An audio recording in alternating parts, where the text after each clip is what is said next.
Here's the part nobody tells you about getting fired. The worst part isn't losing the paycheck. My guest today got fired a year ago, and instead of finding somewhere else to go hire him, he decided to build something for himself. His own media agency run by legit systems. Moving into AI, he's coming in left and right out of the Chicago area. He went from hoping someone else would choose him to building it all on his own, all with the pressure of a baby on the way. I'd consider him one of the most knowledgeable individuals about running AI systems behind your business. Now, he's gonna be the first to tell you he doesn't have it all figured out, but that's exactly why I want him here, because he's in the middle of building it all right now. It's an honor to be sitting down with Devin Erickson. Welcome to the pod.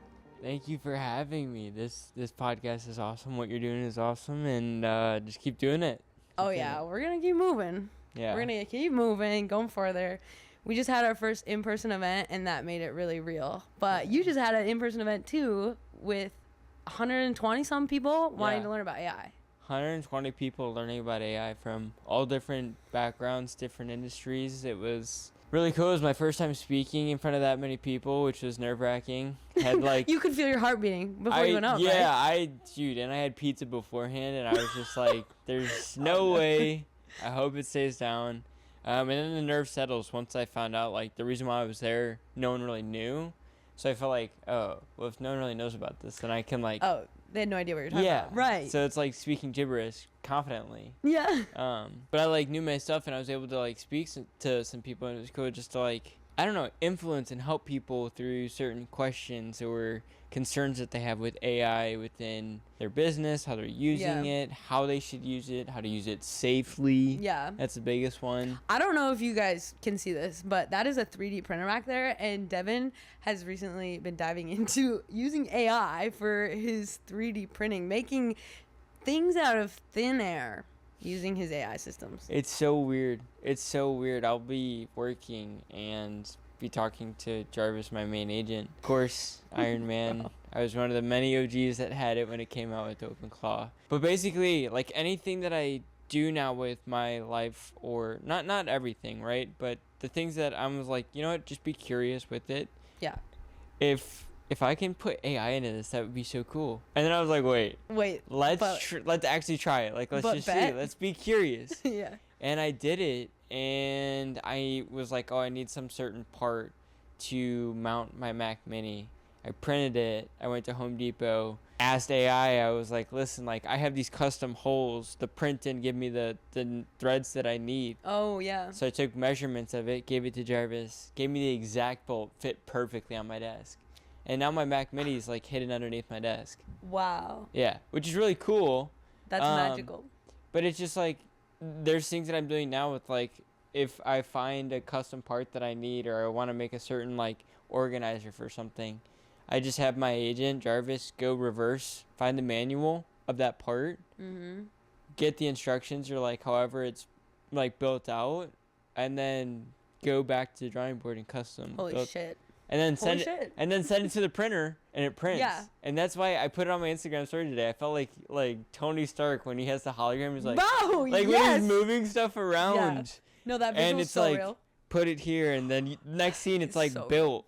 That's me. I'm like, oh my gosh, now I have this physical thing on my desk. Like this. We're getting closer and closer to Marvel. I just can't wait to when the holiday. Like there's always like a late night 3 a.m. thought where it's like. Dude, I really could, like, code up, like, some hologram. Like, I could order some parts, wire it up, get him to make the casings, like, make some hologram, thing like Tony Stark did. That would be sick. It's crazy what people are building. I know. What an era to live in. Before we dive too deep into AI, I wanted to ask you about what it was like to get fired and lose your job and where you went from there. So, getting fired a year ago, I think it was February 26, 2024.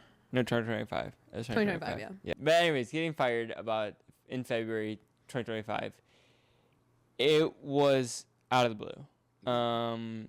I remember, to preface the story, the agency that I was at, one of the partners was one of my buddies that I graduated with high school from, and that was just kind of the dream. Like, we were the media team at school, small school. Oh, fun, yeah. And then the other guy I found through one of my exes. Okay. And he was just like a car salesman, and he was just like, hey, how about like I get you gigs and I take a percentage. I was like, how about you just come and join what we're doing? Yeah. And that's how Precision started. Okay. Precision, call it Company X, whatever you want to call it, but My ex agency. yeah, my ex agency. And so it was 3 of us, and that's how it started. And we started a coffee shop, mom's, dad's dinner table, just working every single day at this. And then I had a life change at like 19. I was like, I want to go to the city. I want to live. Like, I don't want to do college. I dropped out of college. And I was like, I want to chase a dream. I want to chase a dream. I didn't realize you dropped out. Where did you grow up? Around here. In Illinois? Okay. This is my hometown. Okay. Oh, yeah. Wow, okay. So I dropped out of college first semester, asked my buddy who's a photographer, hey, can I just like basically come live on your couch? And so I packed 2 plastic bins, and this is like my story. Everyone knows. Yeah. They're like, Instagram is such a long journey. It's like, shout out Stefan every single time I'm on a content thing. Like, I just gotta thank him, because like that was like the birth of, like, he gave me 30 days to figure it out. All I had was 2 bins of my life and a camera and $600 to my name, and I just made it work. I just made it work. Yeah. I got a job at Potbelly's for exactly a month to get me by, and then everything started to change. I just started getting clients, and then took about a year in the city to gain clientele, and then I came back home, moved back in with my parents, and I was like, okay, now I got clients. Only issue with that was when I left to go to the city, ex-partners basically said, hey, you either give up your percentages or you stay. Oh, wow. Yeah. And I was like, I gotta do me, man. Like, I'm gonna go do my life. And so I gave up the percentages of the business. Okay. And then when it came back about a year later, I had a bunch of clients. Yeah. And I was like, I need money. I need consistent money, because I'm living with my parents now. I need to make money. And that was always one question that when I dropped out of college, my parents said, how are you gonna make money? And I was like, I don't know, but I'm gonna figure it out. Yeah. I'm gonna figure it out. And so I came out of the city rock bottom with negative $3 to my name, barely making rent. I just submitted the last payment, and I owed the bank $3. And I moved back in with my parents, and I felt like an absolute failure. Just like, for the second time you moved back in with your parents, or was this the first time? This was when I was in the city for that year. I came back and moved in with my parents. Okay. The reason why I moved back in was because I didn't have money to stay in the city. Yeah, right. And I was hustling, but like it was like paycheck to paycheck. Yeah. But it was fun. I was 19. Yeah, you were having a blast. In the city. You were discovering. Yeah. And exploring. Yeah. Getting clients and just like doing me. And then I hit rock bottom, came back home, felt like a failure, started from the ground up. And I remember on the way home, that was the longest drive from the city to home. It's like 45 minutes. It felt like 2 days on the way home. Yeah. I was in the back seat, and I just was like, I'm never going to let myself get to this point ever again. And from there, that's been like a huge drive and motivation. But going back to the whole ex agency and getting fired, it's weird that it's been a year that I got fired. Yeah. I almost had to do like a pinch me moment. Yeah. Because you hear so many people are like, dude, you could change your life in a year, and you're like, BS. Yeah. Like, right. BS. Like, and I'm like, oh my gosh, it's been a year. It's been a year, and there's been like so much change. Yeah. I've traveled to so many different places. Like, it was the biggest blessing in disguise. Yeah, no doubt. So what happened when I came back back home, I was like, I need a job. And they were bleeding. X agency was bleeding. Really? Because they had demand, but they didn't have me. You didn't have they didn't have a man. Yeah, they didn't have the person to do the content. Oh, yeah. So I was like, listen, I'll give you my clients. You give me steady income. I'll join you guys. And I always was talks of like getting percentages back. Yeah. As we build this thing. Fast forward 5 years. At the height, it was at 15 employees. And dang, it was awesome. Yeah. Culture was awesome. Dude, it was everything I dreamt it to be. Yeah. And then it wasn't. And I feel like a lot of agencies deal with this. And that wasn't the only time I've seen it. I've heard it from other ones. But you weren't expecting it for yours? No, I don't think anyone does. I think it just happens. I think it happens when you don't. I think there's many factors to it. Yeah. Many factors. Just as as an owner, responsible for your people. Mm-hmm. But anyways, it was a Wednesday. I got a meeting with 2 of the partners that I started this thing with, but I had not privileges. I don't want to say privileges, but people knew that I did start the company. Mm-hmm. Yeah, right. But I didn't have equity. You had credit to your name. But I had like grandfathered in like respect. Yeah. Right? Yeah, exactly. Yeah. And I was literally I was the first employee there. Right. You were W-2? Yeah. Yeah, okay. And so I was able to do side stuff as well, which like I was doing great on. Yeah. And that's what helped as well. But it was a Wednesday afternoon. They scheduled a meeting with me, and it was after hours, and I was like, that's so sus. And I don't know. There's something in my body that knew. I remember distinctively remembering. I was sweating so much for some reason, and I had no idea why. For some reason, when that meeting got scheduled, I don't know, I just started sweating a lot. Mm-hmm. I was like, it's so random. They would just come in and like chat with me, like we're boys. We've been boys for like 10 years. Yeah, you had to schedule that. And they were supposed to be in my, like they were supposed to stand up in my wedding. That's how good of like these guys were. Yeah. And walked in, had the HR like oh my gosh. everyone there had papers, severance packets ready for me to go. I'm like, these are my boys who I've known for so long. Like, you guys were supposed to be in my wedding. You know I'm getting married this year. You know I'm trying to buy a house. Yeah. Like, all these things. And, you know, people have their reasons or whatnot. But it was like, you're terminated today. Like, get your stuff, pack your bags, clear your desk, get everything. Like 6 years of my life. Yeah. Personal relationships, pipelines, client relations, friends, memories, shoots, everything, portfolio, evaporated. Wow. Just like that. Nuts. Nothing I could do. Yeah. Basically said, get out of here. Like, we're not gonna sit here. Like, get your stuff, get out. You know, here's severance. Did you try to like fight back at all? Or you knew it was over? I did. It was BS. I saw through it. Like everyone knows it was BS. Like, they said that something happened with the client. I called the client. They're like, that's not true. I even told the client to call them and say it's not true. They said that, and they were sure like believing. Yeah. I'm like, you guys just want this to happen then for some reason. Yeah. Yeah, they're not fighting for you. Exactly. Yeah. And I just felt very backstabbed, and it was hard to trust after that. But I went home, and God bless my mother. I went home, and I said, what am I gonna do? Like, she sat me down. I just sat on my bed. I'm like, I have to restart again. 6 years of my life evaporated. Mm-hmm. Gone. No gear. I was just gonna ask. No. You didn't have your gear? No gear. No, like, I'm starting from the bottom. Yeah. Again.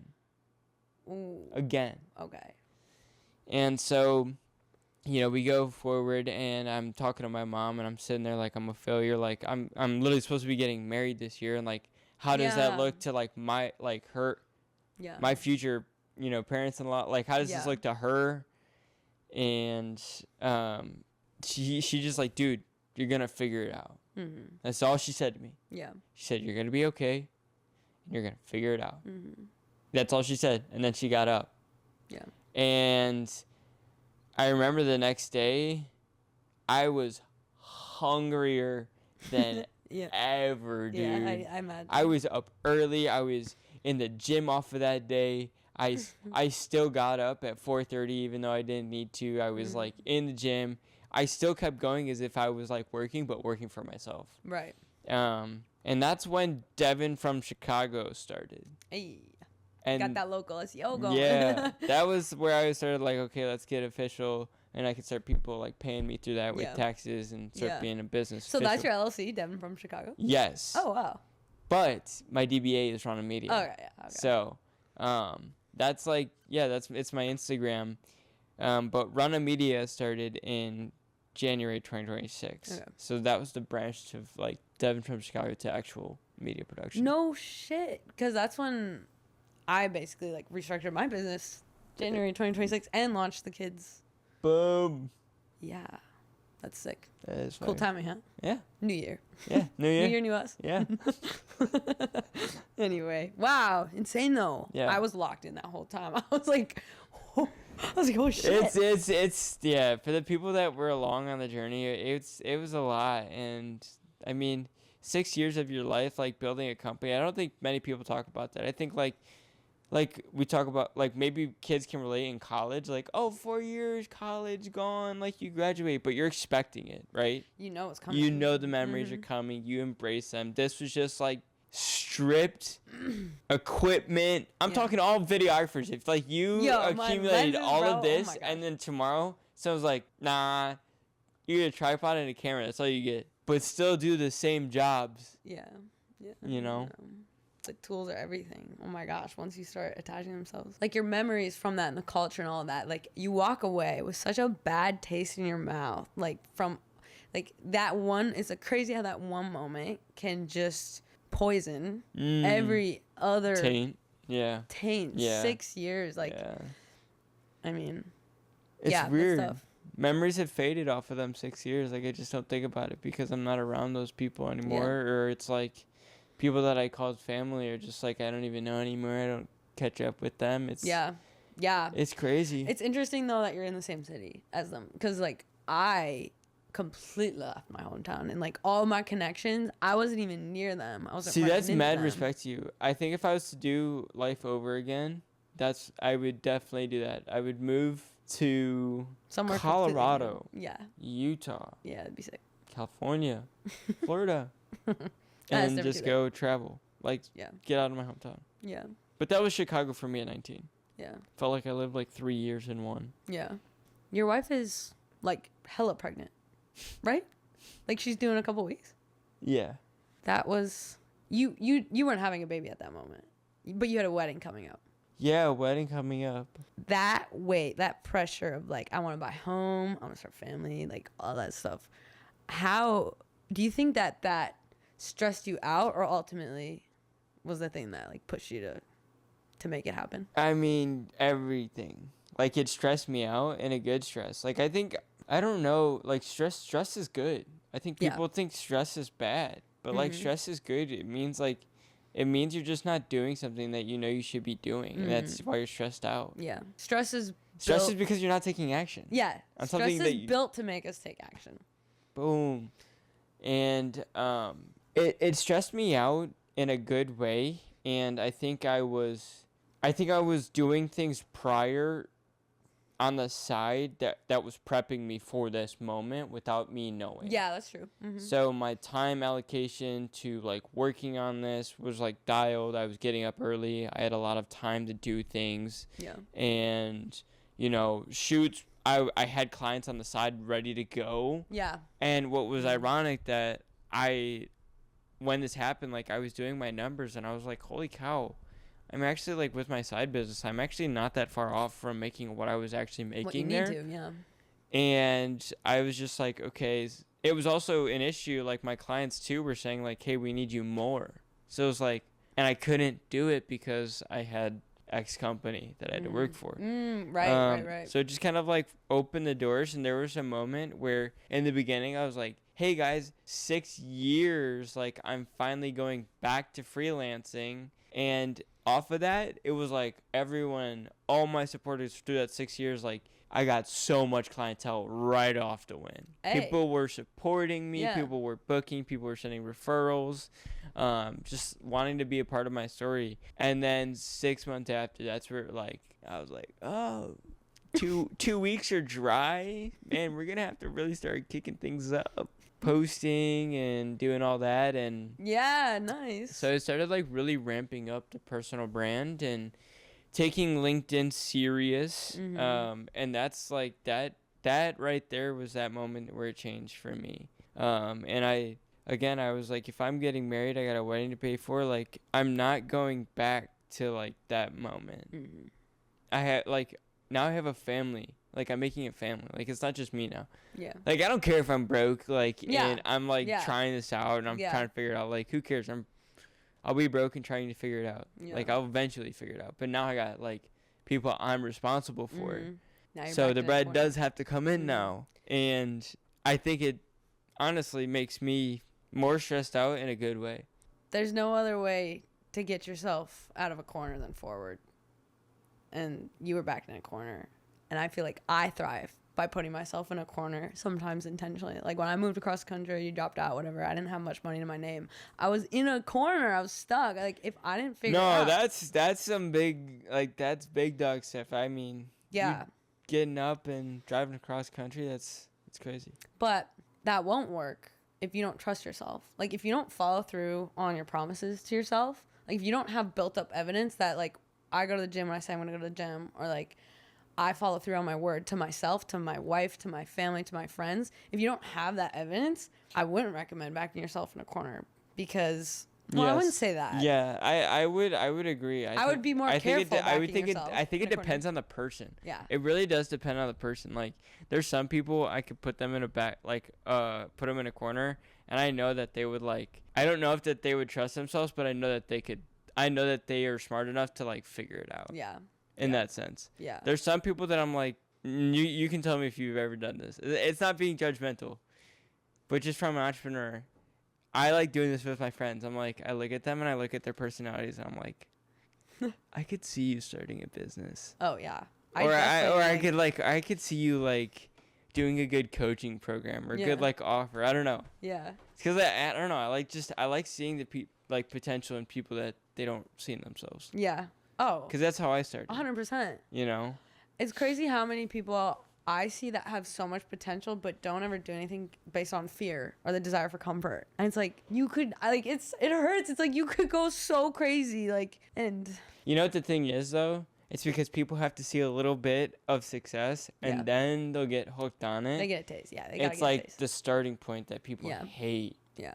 I tell people like if you aren't comfortable like posting, like the first thing that you can do, I tell some of my clients this that want to get comfortable posting is like take your iPhone, front facing camera, look at yourself in the camera and record 3 minutes of you talking and literally press record and then don't watch it a week later and then you'll start building that. Do it every single day for 30 days and you'll become way better at like confident at looking at the camera and speaking to a camera because it's way different than talking to a person. It's so Way whack. different. It's so whack to like look at nothing. Like I'm looking at this piece of technology. Are you kidding me?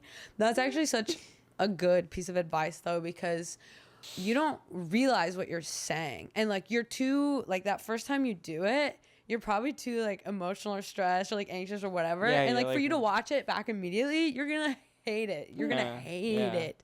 But if you watch it a week later, you detach from the emotions from it and you're like strategically, what about this was intriguing? Was it boring? Did I say a lot? It's also good to just be able to portray a thought. Yeah. Like 'cause a lot- Communicate. Yeah, clearly. Yeah. it's like you'll notice to get better and you'll start bouncing off of like keeping a train of thought or like, hey, I could say my opinion on camera confidently. Like Yeah. that's what I want to get to, Yeah. you know? And that's like a short way of getting on camera pretty confident. But yeah, I see people all the time. I'm like, dude, you would make a killing on social media if you Mhm. just posted.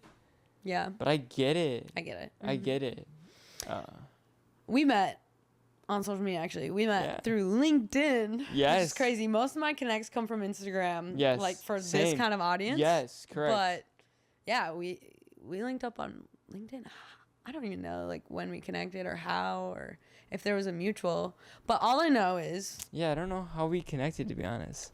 all I know is posting's worth it. All I know is like experimenting and practicing and communicating. Like there's no loss to posting on social media as long as you're not admitting to some terrible thing or Oh, like, yeah. you know, like yeah. there's obviously a barrier. Yeah, with don't things that belong or post your whatever. personal like Yeah. like I don't know. Be careful with all that. Yeah.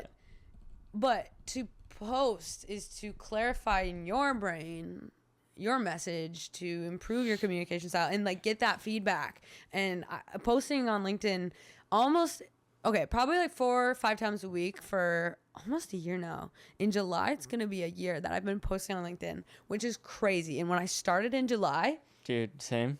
hey, you get it. When I started in July, though, I had no idea. I was just like, I'm going to type shit and I have no idea what I'm going to say, but I'm going to try to explore and chase a curiosity instead of like feeling locked into trying to sell my business.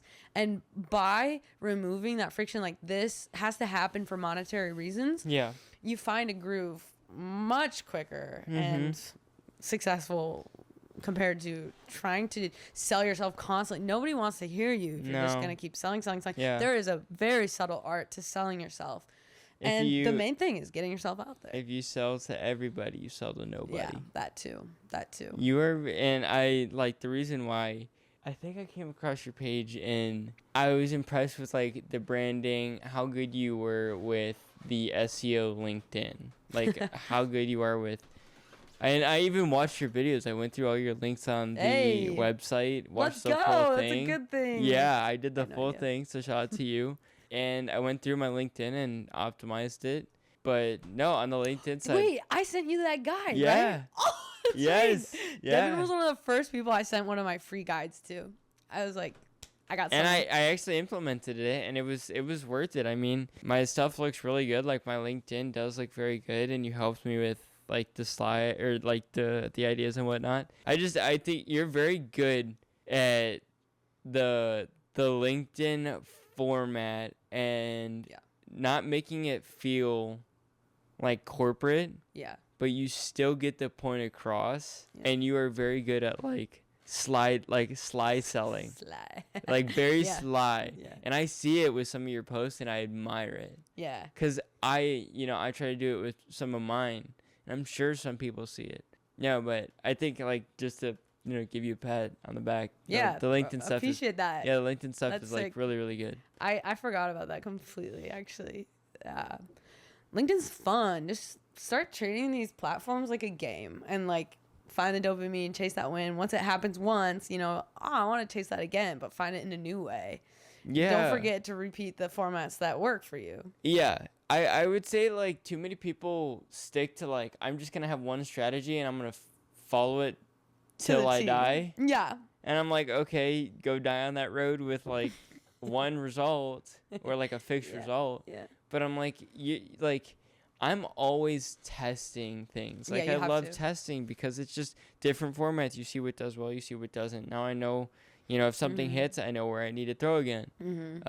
Yeah. And they say 80% should be no, it's more is it 60% or 70% should be things that work. And then the rest, the 30% should be experimenting and finding new formats because it's always evolving too. See, I didn't know this. Things that you will learn. Was it? Yes, totally. Yeah, it's important. Yeah. What's been your most important thing that you've learned about your digital presence working for you and your business?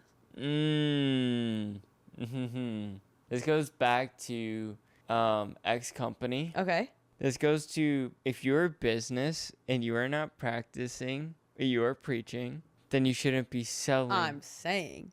What you are preaching. I'm saying.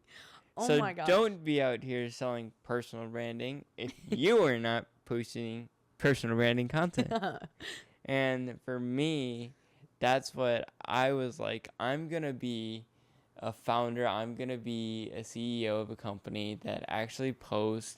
I'm going to do the thing. I've been doing this stuff for so long. I've been posting on YouTube since 2013, 2014. I got made fun of in high school for wearing Vans and wearing white shoes, black ripped up jeans, and doing the flips and doing the hype edits and all that, and posting on YouTube and vlogging and doing all of that. Yeah.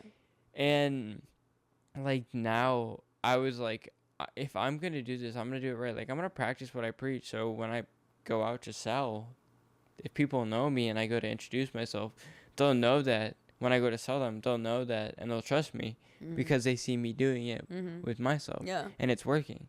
Yeah. You have so much more spirit and soul behind what you're trying to sell too. And people can feel that subconsciously. Like, we're not processing some of these signals in the front of our brain, or like we can't see it necessarily, but you can feel when someone is so locked in on the product and truly believes in it. And I've been there where I'm selling a product I don't believe in, and it's just like, this feels stupid. I go home and I'm like, oh, I'm just here for cash, clearly. But you're right. Like, when I started my things, I was like, I have to embody this fully. Like, if they're going to come to my page and see that I have nothing going on. And I'm out here like, hey, you need X, Y, and Z, and this, Yeah. this. And then they look at your page, and all they have to say is like, but you're not. That is truly one of the most important things, too, going into this new era, is like, if you can be the person who is like, hey, we're trying to implement, or I'm implementing this thing this week. This is my theory behind it. Yep. And, yeah, you stick around, subscribe if you want to see how it goes. But the theory should make so much sense. It should be so crystal clear to them Exactly. that they want to implement that theory and get a quick win with it right away. I'm glad. Oh my gosh, Yeah. I'm so glad. Clarity is everything. Yeah. Like, clarity. If it comes down to a social page, or when someone comes on your social platform, your LinkedIn profile, even your website should be crystal clear. Like, a whole point of a website is just to point a person from point A to point B and to run them through the funnel. So at the end, when they go to buy, book a call, anything, they have no questions. Yeah, exactly. That's exactly what your profile should do too. And if you can be the person who's consistently adding this, like, I'm doing this, I think you should try it. And you're constantly adding this macro loop where it's like they want to stick around to see what happens to you in a week or so, or like in a month when your experiment is done. Yeah. And you're planting in that macro, you're planting like micro value inputs Exactly. of posts, Yeah. and people can like, oh, I tried this at you know, like people, DM me on LinkedIn. They're like, hey, I tried this off of that post, like with AI, and I've tried to prompt this way, and it really helped me. So like, thank you. Yeah.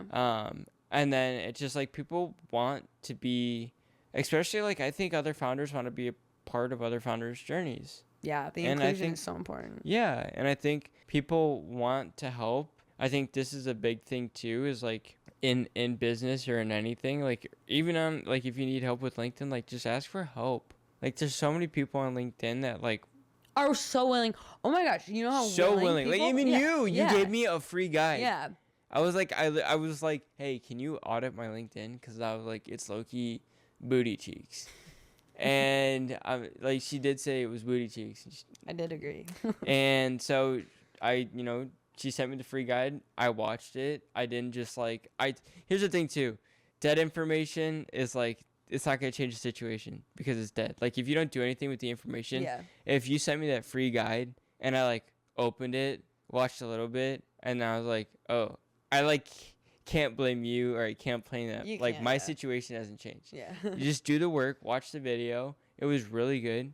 Shout out to you Yeah. for like being engaging on the Loom. Thank you. And then my followers have gone up a stupid amount, like Hey. like a ridiculous amount.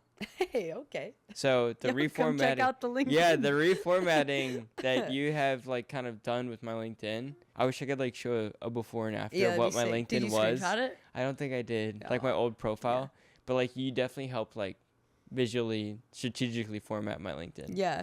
So from a founder's perspective, is like me running a media production company just like you, but from a founder like position, and me actually caring about how I show up and how I present myself. Mm-hmm. You did a very good job at like auditing my LinkedIn Mm-hmm. and then giving me the next steps at what I need to do. So like, if there's any founders that need that, like, she's your go-to for that. Wow. Free, appreciate that. like, just Yeah. get the game, get the sauce. Yeah. It's fun. It's so fun. Yeah, It's so fun. and to it's help all others. it's all like self-critique in a good way, because like I took the self-critique, I made the changes, and my LinkedIn's going up. So Yeah. kudos to you for that. Appreciate that. Yeah. There's no better way, like no better time, like when you're questioning and you're like, man, my profile, I'm not sure, and you ask, you have to act on that information so quick. If you let that slide till next week or the week You're not after, gonna do it. you're never gonna do it. Yeah. Like, you have to get it. That's where your brain is firing. The dopamine is ready to be Changing like, the gears. Yeah, it's just like, don't wait on that. Stay up till 3 a.m. that night and fix it right now. I mean, that's Yeah. the only way. And it's just continual. Do that every week, every day. Like, find something and make it better. And that just all stacks and like brings you to such a great place. Yeah. Your clients were there. They came, they supported you, and then it grew into a bigger business. But as soon as you grow and you're working this all by yourself, whew, that's a lot. That is a lot, and you realize that you are only one person and can only do so many things. So what point did you start to shift towards the systems and everything that you're building right now? So I've always been in AI, and I was 2.5 years ago when Claude was really pushing out stuff. I was like, guys, this is the way. We got to get on this. We got to find systems. And this is when I was like going through having it do interview videos, like transcribe the thing, give me the time codes for the best speaking engagements to put an interview together. So I was really interested in, and then I just got addicted to it, finding out systems. And then I started building websites, and I just got more curious with AI. And I started really just dialing in and learning, and just kept learning and learning. And AI was always a thing that I had, like a tool, but it was never really like a switch. It was like I slowly started like trusting it more and more for like my business overall, like adopting it. Like my adopting was very slow, right? But I had a good relationship with it. Yeah. And I knew how to use it properly.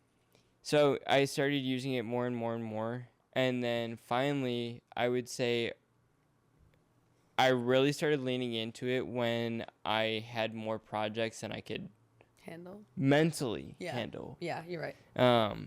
And like, cause I can write it down, I could put it on a dashboard, I could, put it on my whiteboard.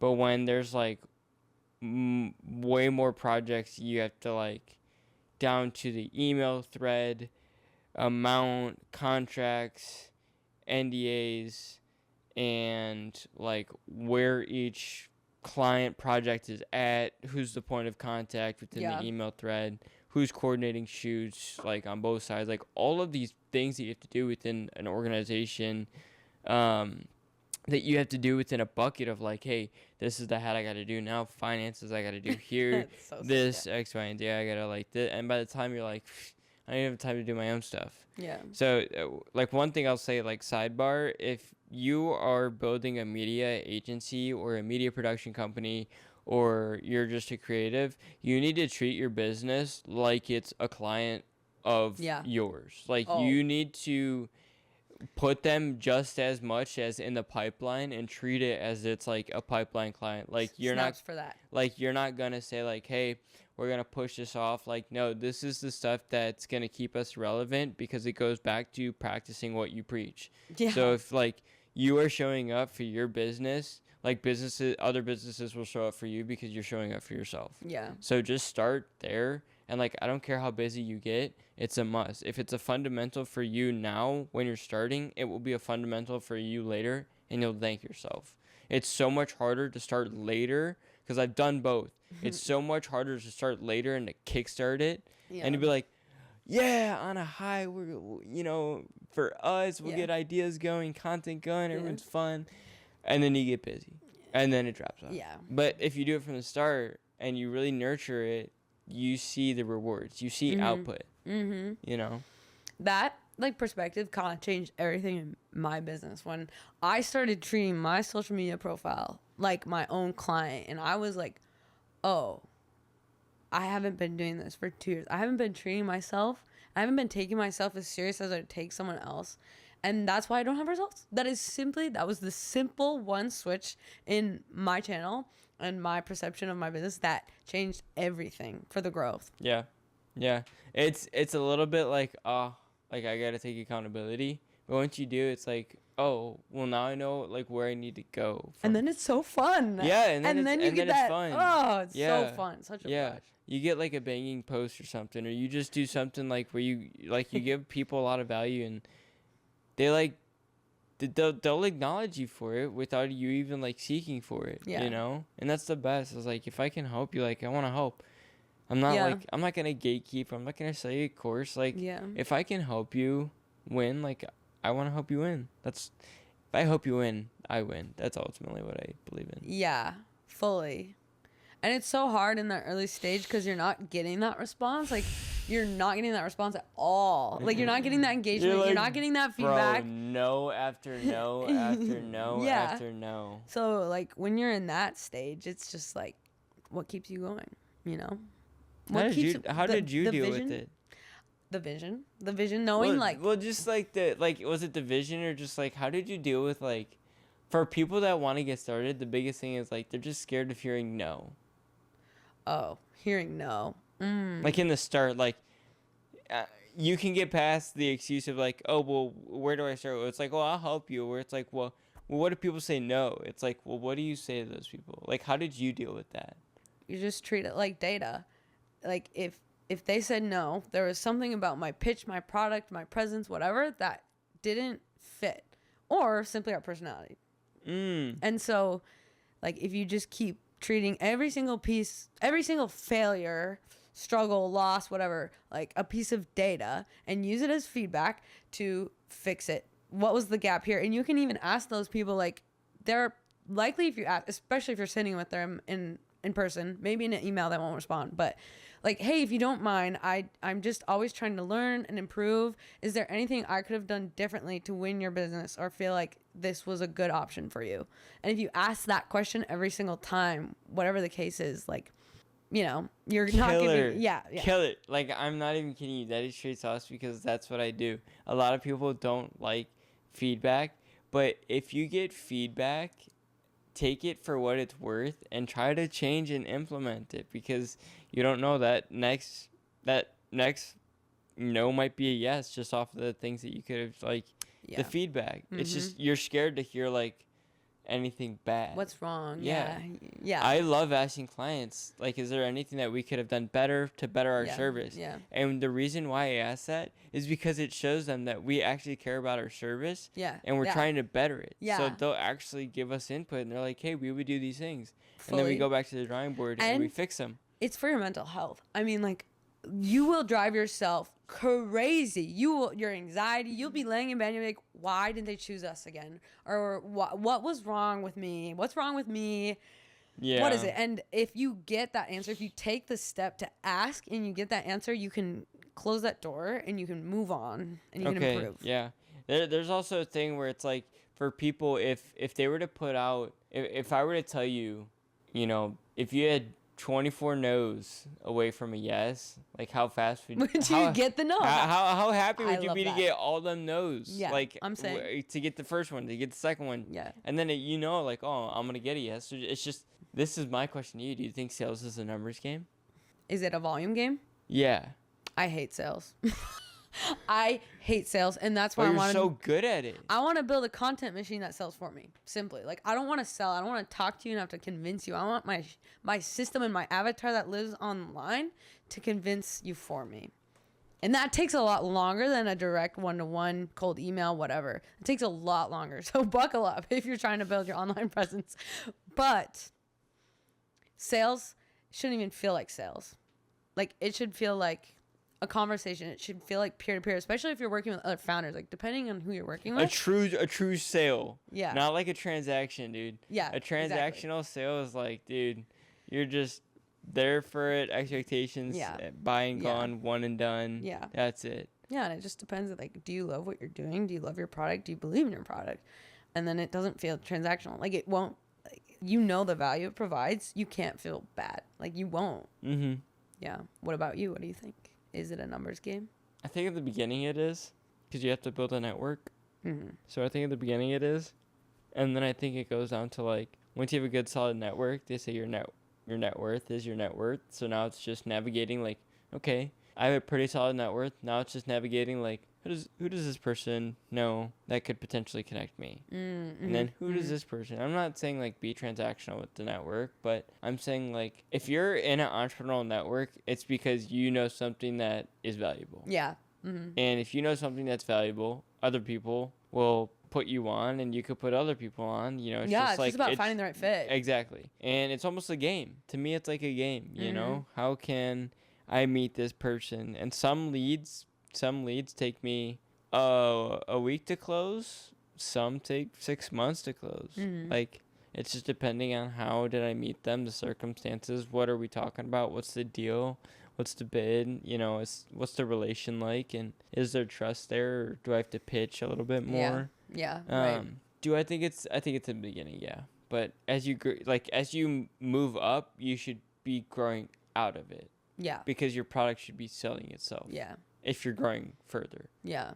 Yeah. 100%. It's like more the name of the game. It's like yeah. At the point, if I have a megaphone and I have no one, if I'm in a park and I want everyone to know about this product, I'm going to scream as loud as I can. But as it grows, the crowd's gonna get bigger and bigger. Mm-hmm. So people are just gonna attract because other people are going to my spot. Friends. Yeah. Yes, because the product's so good, so people are following. Yeah. That's what it should be doing. Right. Not reverse psychology where I'm screaming at the top of my lungs trying to get as many people to hear. Because then I go back to the point, if you're selling to everybody, you're selling to nobody. Yeah, and I think most business owners know that word of mouth is simply the best marketing.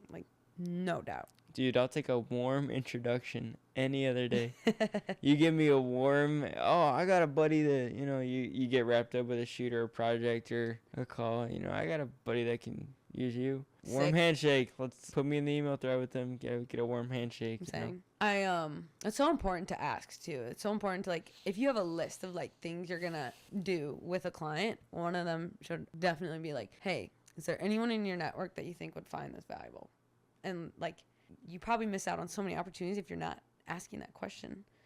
And I'm gonna do that with the pod. After we end this recording, I'm gonna ask you: is there someone else you think fits this Kids Like Us podcast who can serve this audience really well? And it's then if there's a warm intro there, I don't have to do.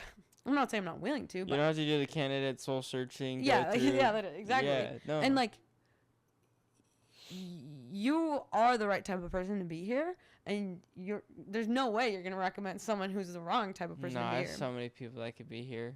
Yeah. And stuff that you wouldn't have to vet. Yeah, exactly. Yeah, I have so many people that I can give you. We'll chat about it. Yeah, we'll definitely chat about it. I think that a lot of people listening to this have probably played around with AI a bit, but I think that they're seeing things and wondering how the heck it's done, but aren't really sure how to bridge that gap. We talked about, chasing a curiosity with it and exploring how it fits with your business. But what do you feel is the most essential thing that people get started with this moment for their agency or their business? Go on YouTube. YouTube University. I know the retention is not that good. I know that you think your business is way more important than it actually is. Yeah. Your business, you can take 2 hours out of your day right now.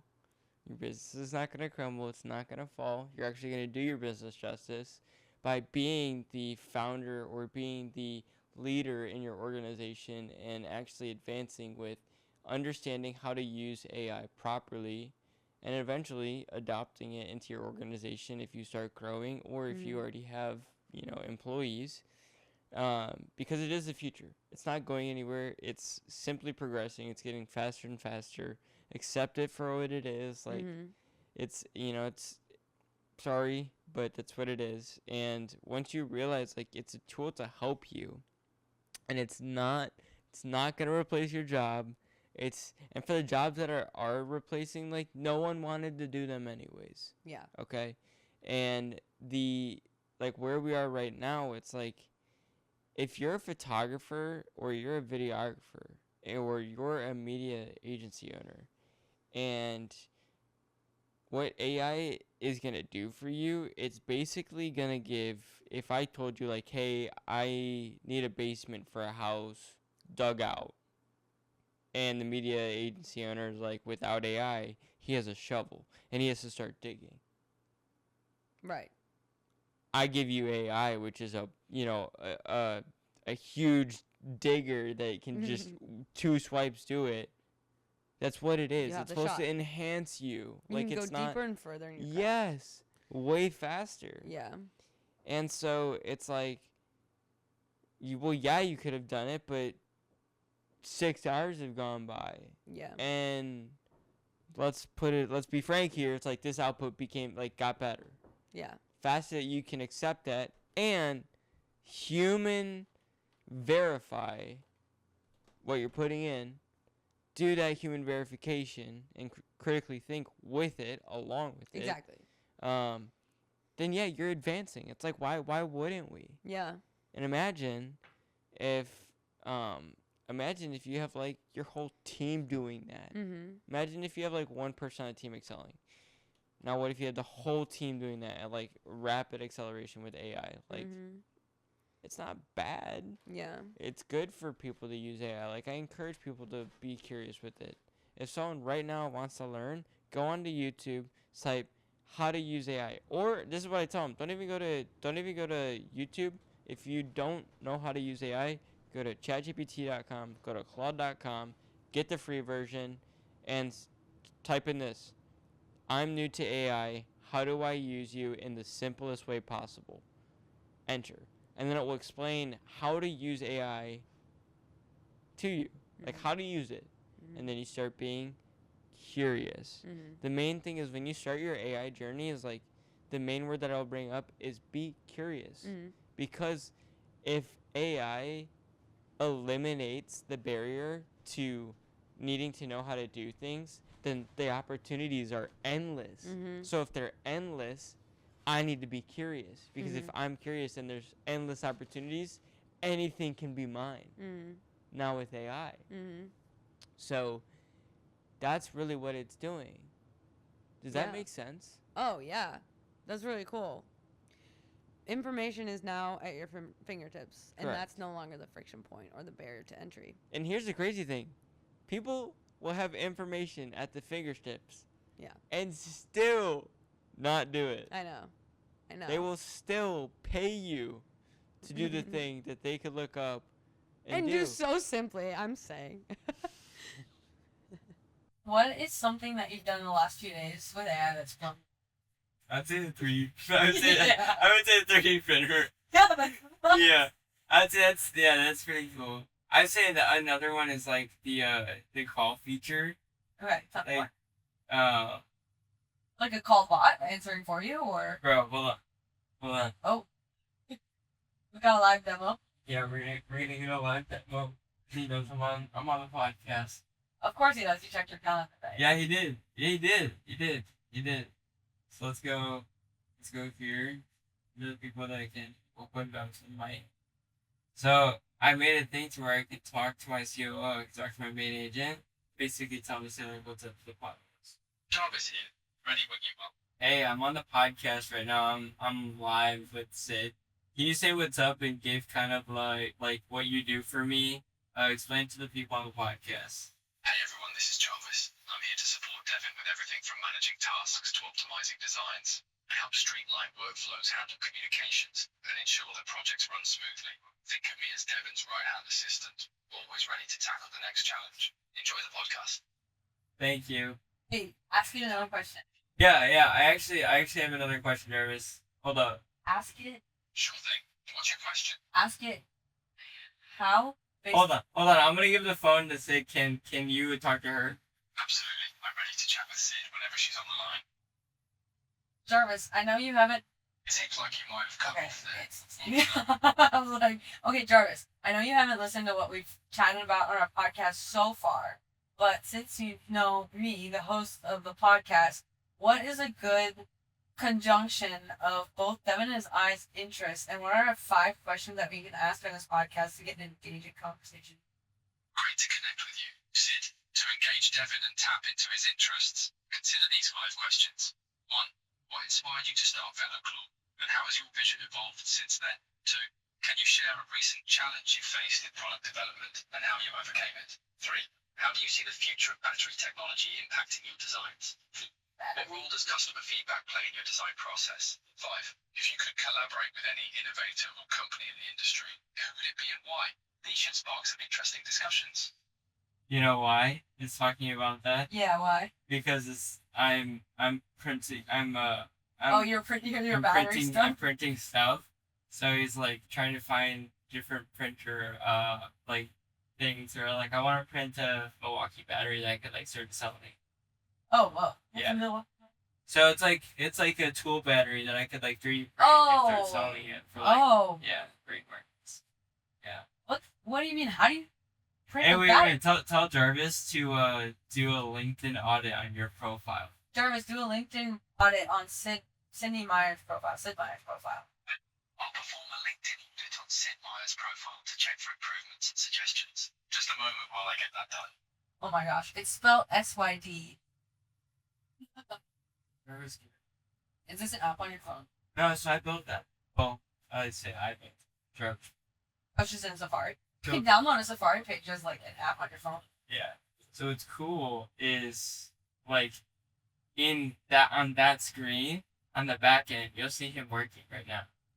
He's like clicking around. So he'll probably pull up Sid's LinkedIn. You'll see it'll come up. It's probably searching someone right now.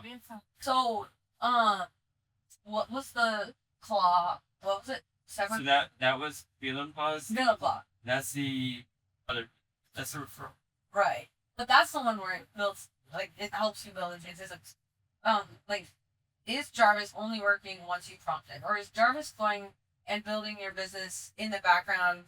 Like, how much control have you given? Okay, so when someone I gotta put this out there. When someone says, "My agents are working 24/7," they're not.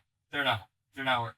Like it's you know how much it would be burning and how rich you would have to be running it 24/7 with 13 agents running 24/7. Like it's just it can't. That is like it's just all for cloud. A lot of the AI stuff that you see on social media is strictly just for like Claude just killed this and Anthropic just cut this editing. It's like yes, it's all attention. I'll be working and editing and I'll just be having a conversation with my AirPods and like checking my emails.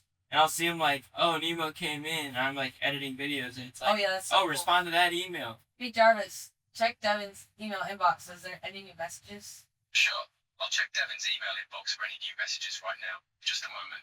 So you probably won't see anything on there because I built an app through Google that gives me APIs to Gmail, and then that's how we'll get it. So, he's an agent. Correct. He's my COO. Got it. I'll check the inbox now and see if...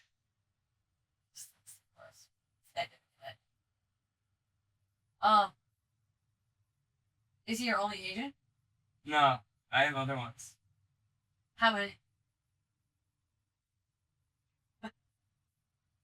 I have, right now, like before you guys got here, I just built out a trading agent. So he trades, Dang. watch my stocks, watch my portfolios. I just saw an ad on one of your... He watches my Roth IRAs when stocks dip and I could get some. Yeah. He alerts me, stays good. Yeah, at that. I'm so curious to see how trading evolves with AI. Yeah. But right now, I mean, on my phone, you can see I have all these. Right now, I have Volt, that's Velo Plus COO, so that's the other business. Oh, That's the COO of that one. Jarvis, my main, that's my man from the start. Gets everything going. Ion is the trading agent that I just made. Okay. And then Pulse, that's my content agent. I made him 4 days ago, and he's been awesome. Like, that's where I could literally upload a photo into here, and it will get uploaded to LinkedIn That's sick. ASAP. With a caption, context on the photo. It reads the photo. The agent can watch videos too, which is great. Because like you have to go get the transcribe text, put the text in, get a caption, do all that. This is really nice to have that. And then I have an ads manager agent. Oh, that's cool. And it's connected in your Facebook? So right now, I have, while we've been doing this whole podcast, I've been having Rio build out 2 campaigns, 2 UGC videos, 3 static ads for one of my clients for testing. And then all I have to do after you guys leave is go jack the campaigns and publish them. That's sick.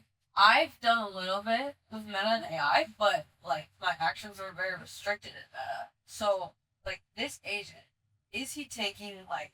Headless browser? No, it's like, is that... Things for agents. Headless browser?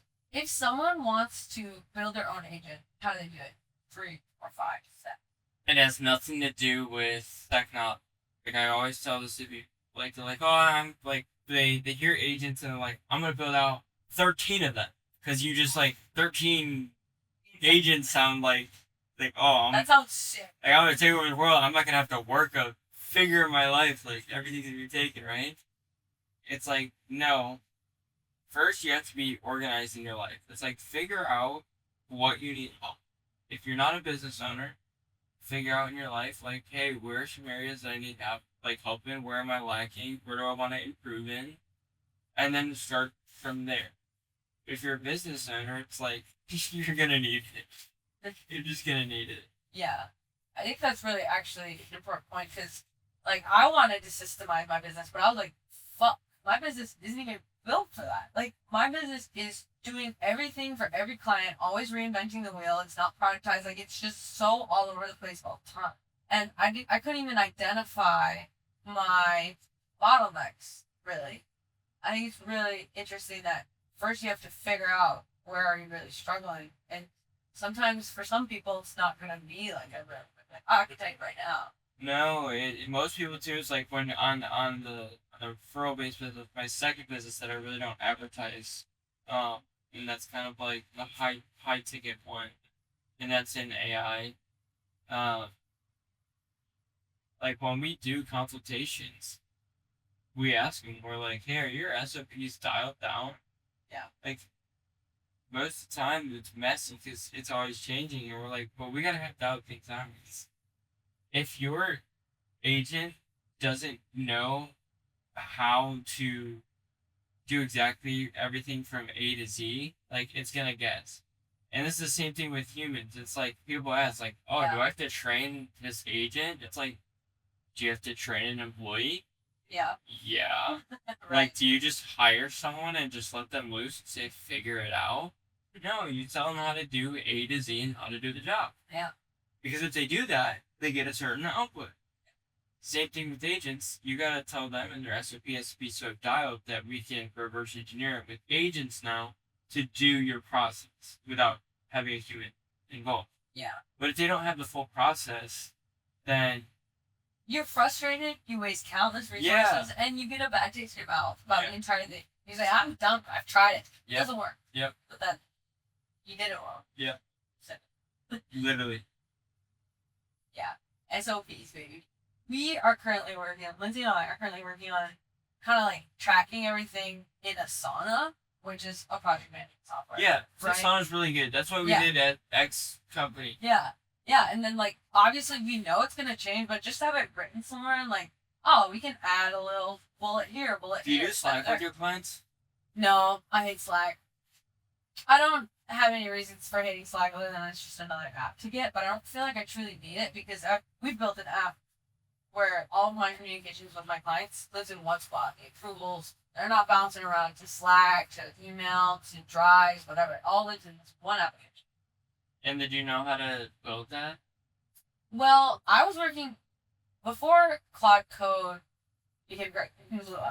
I was working with my homie, a developer he lived in Japan. He's from India. His name is Rohan, and I knew I wanted to be ahead of the AI curve and like start implementing and getting systems. And this is when I realized I was like, I don't have the business for like this. I have no systems. I have no SOPs. I have no productized objects, things that I can truly systemize. So working with him, I realized, I really started exploring curiosities and like problems and friction points that I have with my clients. I was like, yeah, I'm sick of trying to communicate with people on 7 different channels and having them like just feel all over the place with everything. Yeah. So let's build our app called Red. And it's the front facing hub that connects everything. I did not develop it. Roman and I have been working together, and he obviously is the AI developer. Yeah. It's been a really fun process to actually have a vision and work with a human on it, and then like have them go crazy. Because when you work with AI, you are still going to. There has to be someone to plug the holes. Like you're gonna find bugs, you're gonna find issues, and like don't expect to just build this app for you and your clients and expect it to be like all rainbows and sunshine. You're gonna find so many things that come about, and it's gonna be a headache. Expect that. Expect that there has to be someone who mans that. I love that you are speaking all like everything relatable to me right now. Like you're gonna have to debug it. Like please, if you're vibe coding stuff, please do function over like how it looks. Like, please, I don't care if your dashboard is sexy, if it has every feature. Yeah. I'm like, just does it work? And most of the time, it's like, no. Then I don't care if it looks really good. It's like, just Totally. does it work? And ask the question is like, did I dial one feature in super in depth and nail it before I move on to the next feature? Because we get so excited about all the things we can do, and we go and we build this super Oh massive my thing gosh. that is fucked up and broken, and you didn't like go through that process of finding the issues with the first one. If it works, just leave it. If it works, just leave it. There's been so many times where I've like, with certain dashboards, certain apps that I've been building, it can always be better. It can Yeah. always be better.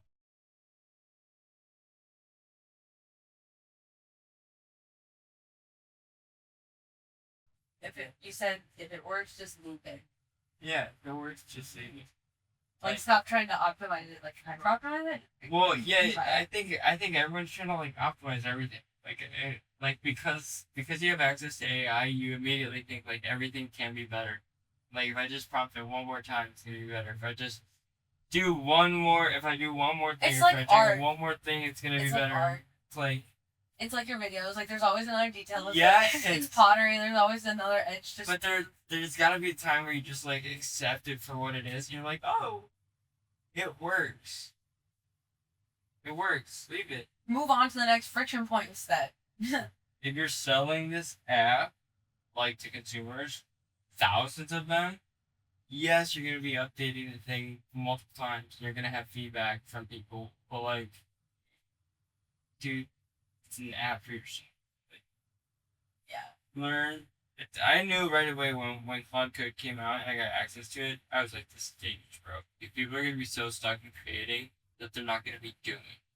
I think a lot of people are stuck. I think a lot of people are getting, and especially like this overwhelming, like I have this entire business, I'm gonna optimize every single corner of it, and instead just stalling on the actual thing that brings in the revenue. Just do the action. Just do Yeah. do the action. It's like, where can I start with like? This is what I tell people, and you will probably agree with this. It's like everyone's raving. Every organization right now is talking about AI. They're preaching to their employees, we need AI, you need to use AI. And it's just like, okay, well, yeah, but like, one, how are you talking to your people with AI? Like, are you... There's a way that you gotta talk to people about with AI, especially if you don't know from organization standpoint, like, how people will react to AI. Yeah. Right? There was a study where it was like, if you tell people like how many people use AI in this room through an organization, like, no one will raise their hand. And then you say, okay, you're not gonna get in trouble, like just tell us who uses AI if we need to know. Half of the people raise their hand. It's because like they think AI is cheating in the workspace.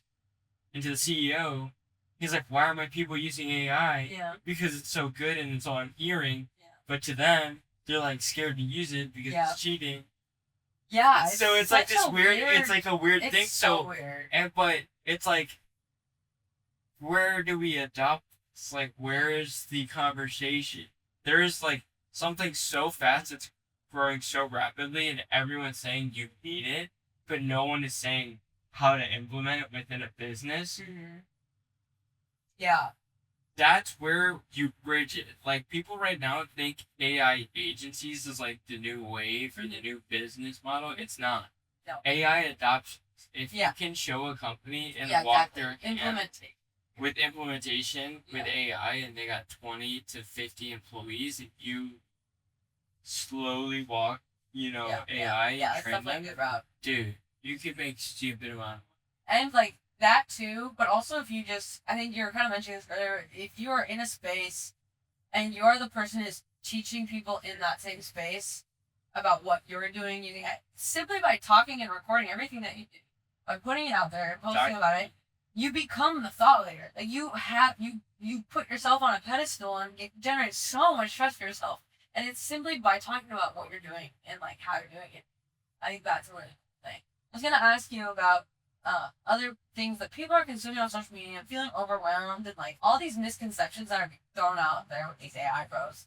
What are some of the top 3 things we mentioned? Like, what agents are running 24 hours? They're not. They're really not. But what are some other misconceptions you think that are out there? That you have to be like some wizard, or like you have to be really smart. I'm not smart. Like I'm curious in no means. Like I was a C student. I sucked at school. I sucked at college. I went to college just for my media certificate, not even for school, because I sucked at school.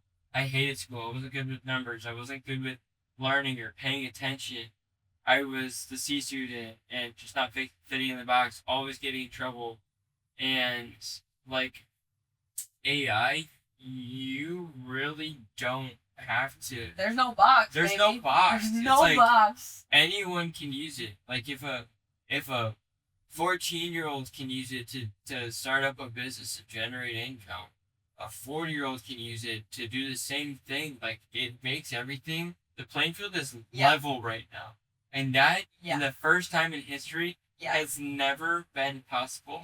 For a billionaire to have access to a technology that a hunkered down person in the trenches trying to make it, they have access to the same technology and they're on the same playing field. It's just who takes action, and Action is everything. that's why you see people. Action and commitment to a lane. Like Yeah. And that's why you see people in AI. I mean, for people that I see doing it, everyone in AI, it's like they're killing it. It makes sense. Just post a video about AI. How to use Claude. How to use a feature in Claude. I saw this dude's account. He started posting in February. He has probably like in total 25 videos on his page. He has like 35K followers. And like On LinkedIn. on Instagram. Oh, on Instagram. 25 reels later. I mean, what's his name? I don't know. I don't remember. I followed it. Anyway, I follow a lot of people. I'm Make sure a lot you of do. AI. I'm sure you do. Is there any other like point about AI you feel like is really insightful for this audience? Just be curious. Like, I get it. It's scary. It is scary if you don't know what you're doing. It's scary with, like, social media and publicity has definitely blown it out of proportion because it's just news and headlines. That's the biggest thing right now. You say AI in a room full of people and, like, ears shoot up. So it's very easy to, like, I get why people, I get why they're fear-mongering into this thing. I was like, oh man. And then I was like, wait, this is gonna make my job 10 times like easier. Or not even easier, but 10 times better. It does, yeah. More organized. Yeah. Like I could do the things that I want to do and I could achieve the results that I know I can achieve now, you know? Just say be curious. It's the main thing. Be curious. So curious. I think also I need to start implementing like a limit to how deep I go in a chat or like in at night. Because like you were saying, just leave it if it works. Yeah. Like think about writing. Like you could be stuck in a piece of writing and so lost in it for so long if you just because you're allowing yourself instead of taking a step back, like go get a cup of water, like go take a walk and come grass. back to this Go touch with grass. a clear mind because what you're doing and like what you're stuck in and I will take you in any fucking rabbit hole you allow it to. Yeah. So be really guarded with, whoa, is this actually productive or not? Yeah. So it's nice, like if you're like I'll go for a little bit the more advanced audience here, in the AI space. If you're doing agents, like the best thing that I can say is, have an agent that combats all of your really big decisions. So for Jarvis, my COO, the one that makes like very conscious decisions when I'm asking for quoting, know my pricing, my emails, like what I should do within my pipeline structures, new offers, new things that I should test with referrals, like all of that stuff. Like AI is very good at saying like being a yes man, like hyping you up. And especially as a business, like you don't want always the yes man to have your ideas come out. And like my ideas sometimes, like there's a reason I have crazy ideas, you know? But that doesn't mean I should act on every single one. And the way that combat that with AI is like not always agreeing with all your crazy ideas. is having a second opinion agent. Yeah. So when it goes down to like some really big decision or checking pricing or checking times or any time that you need to like really, really be on 10 and see like, is this a good idea? Like I usually just have my second opinion agent play devil's advocate to Yeah, the exactly. decision. And sometimes I'm like, yeah, probably not doing that. Yeah. Like exactly. that's like Yeah. good. It grounded me a little bit. Yeah, Of exactly, like my yeah. creativity and insanity of like, Yeah. go big. Let's shoot for the moon. Like AI, anything is possible. Yeah. You know. Yeah, definitely. Yeah, that's really interesting. I have one. I call it. It's an LLM council, and so there's 5, and so there's one that's the devil's advocate. I love that. One that that's council. yes, one is the devil's advocate. One is the expansionists, and then there's like 3 others that I can't off the top of my head. But what they do is they basically almost like sit down at a table and they compare opinions without knowing where those opinions came from, and then they come up with a conclusion. So like I could go read each person's agents or each perspective. I could go read each of those if I wanted to, but I can also just choose to skip all that and go down to like what is the takeaway and why is that the takeaway. And that has been the same thing. It's very much been grounding, but it lets these 5 different angles go to bat at a table and debate it for me and brings me the conclusion. It's really sick. Yeah. Honestly, if you want that prompt or a way to build it, mine's a skill because I use it in Claude. Is there anything else you want to leave kids like us, the people who want to live an unconventional life, make unconventional income? Is there any other piece of advice or information that you can help them bridge that gap? Gosh, it really. I love this question, because I think about in the stages of entrepreneurship or living this unconventional life, and just doing it the complete opposite way that society says that you should live. One, just know that you're not alone. Like, if you're struggling to pay rent, if you're struggling to, like, get clients, if you're not feeling like where to go, or I don't know where to start, or, like, can I even do this? Like, is the risk worth it? What are people going to do to me? Like, you're not alone. Like, knowing that you're not alone is already a freak feeling. Like, there's people out there. Legit.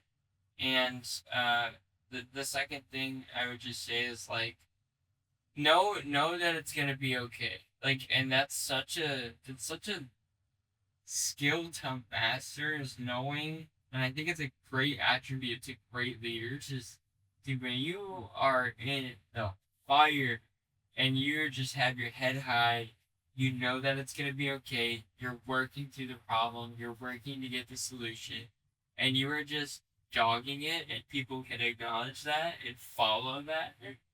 I think that's so cool. So just know, like, in the starting of, if you're someone right now that is doing a 9 to 5 and you are seeing content creators, you're seeing people live the life that you want to live, just know there's a version of you in this life that is living that life that you just have to work for. And it's gonna take some time, and it's gonna suck. It's gonna be brutal. It's gonna be brutal, and you're gonna fall, but just like any great mountain, there has to be a climb. And that is literally, like, what I can say. And I promise you, the view is worth it. And most of the time, as entrepreneurs or people in this life, we set goals, right? Because it's benchmarkers for us to reflect on, to say, hey, we're getting better, and we're getting there. But most of the times we get to the benchmark when we don't even realize it because we're so focused on the journey. Yeah. And it's like, wow, like going back to like the year thing, like it's been a year and I've accomplished so much. I've blown every single goal out of the water, and it's not like I was like, look at me, I'm gonna blow this goal. It's like, yeah, I had a goal in mind, but I was just so focused on the journey and having fun in the failures and trying and learning. It's so important to set these goals, but then let your subconscious do the work. Like, I set 12, like, massive goals at the beginning of this year, and I put them in a journal, and I wrote them down. I wrote with pen and paper these goals, which is really important. Yeah. And then I just trusted that my body and the wavelength that I'm working in is going to do that work for me. And like, lo and behold, I might not have achieved those things so far, the ones I wanted to at 6 months or whatever. I might not have achieved them in the same ways I was expecting to, but I've, like you said, flown them out in the water in terms of like, well, if you look at it, like, okay, I did do that. I did do that in a different plane, a different way or whatever. And But sometimes in hindsight, like what you said, like, oh, I didn't get that. Like, sometimes in hindsight, you realize, like, oh, shoot. Like, if I got that at that moment, like, that wouldn't have been good. Like, if, yeah, like, you realize, you're so like, right. oh my gosh, so this, right. this I was... thought I wanted that. Yeah, I thought I wanted that, and then now it's like, oh, I'm here. And, like, this Exactly. was a perfect time Yeah. to, like, not have that happen. Yeah. Come back, and you're like, I'm grateful.